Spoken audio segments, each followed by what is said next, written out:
Hello, everyone. I hope you're having a great day, great morning, or afternoon, whenever you're watching this. This is Tracy Brown, your somatic nutrition dietitian and a tuned eating specialist, and we need to talk about your authority. And I say authority because I think that's a really tricky one for a lot of us. We tend to, not everybody here, but a lot of us tend to think of people who have lots of letters after their names or degrees or leadership roles when it comes to health and nutrition to be above us. And I want to recommend that you all think of yourselves as the team leader of your health. Hey, Emily, yes, good morning. I'm glad you made it live. So it's really interesting that we can go in to, no matter what,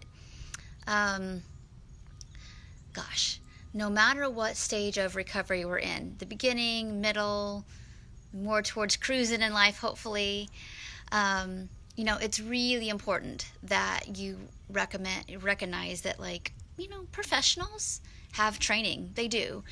And I think whatever you do, you're the expert in it probably because you have your training for it.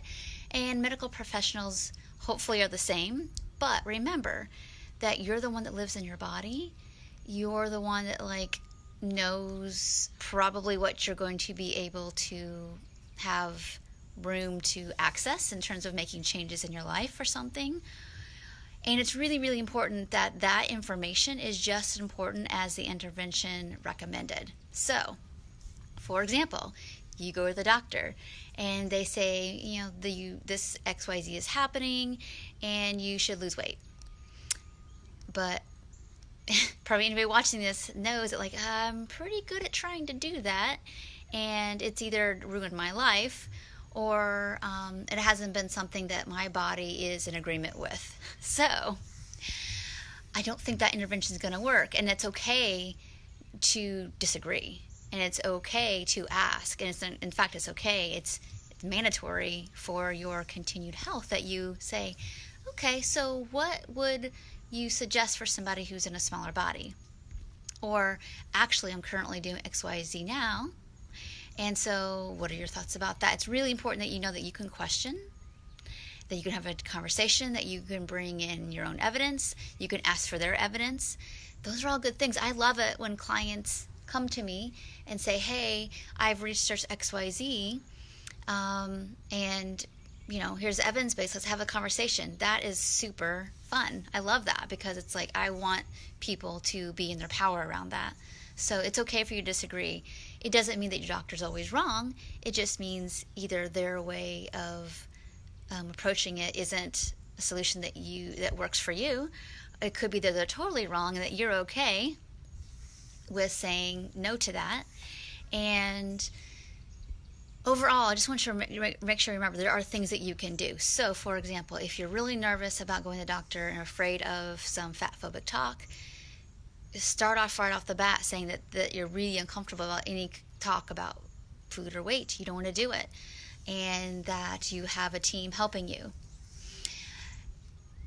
And let's say that you know that you have a condition and you're probably going to get a weight loss lecture. I want to make sure you've already done some research, whether you've worked with another professional or not who is more weight neutral. Again, keep recognizing that you have choice, that you have say, and that health professionals are supposed to be on your team for your holistic health, not here's maybe part of the solution, but 2/3 of the time you're going to feel ashamed and feel less than, and I'm not down with that, and that's not real health care. So want to make sure you all know that disagreeing is totally fine, and there's room for that. If it doesn't feel like that, it's important that you first start with yourself, that you have room to disagree. It's understandable that you might feel afraid, but that's a problem.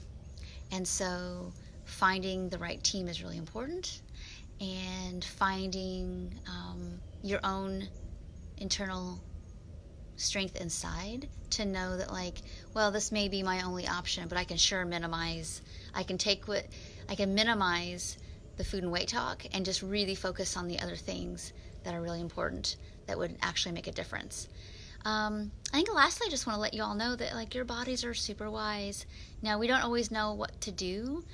Sometimes we're in situations where we do need outside help, because it's beyond maybe our experience to know, like, okay, I'm really listening and something's not quite right, but I'm not sure what is. Yeah, that's the case where we need some other expertise. But that doesn't mean that if you're not getting the answer, or they're not able to help you with a root, that doesn't mean that you're making it up or you're wrong. It just means we need to keep looking and know that you're worth keep looking for. So thank you all so much for watching. I hope this is helpful. And if it was, please let people know about it. That way they can go bravely to their practitioner appointments.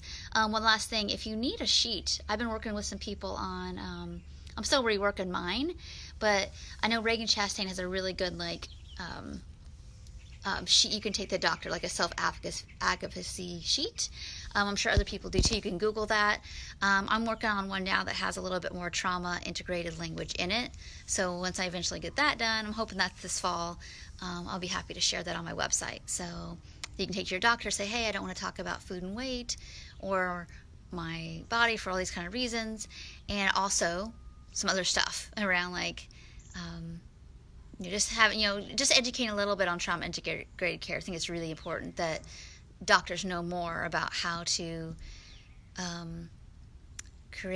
help create some braver space for some people who've been through some stuff, and the body needs more time and more care. So thank you all so much for watching. Those of you who jumped on late, please start from the beginning. I really always appreciate your presence here. And if you have any questions or concerns, please let me know. Take care.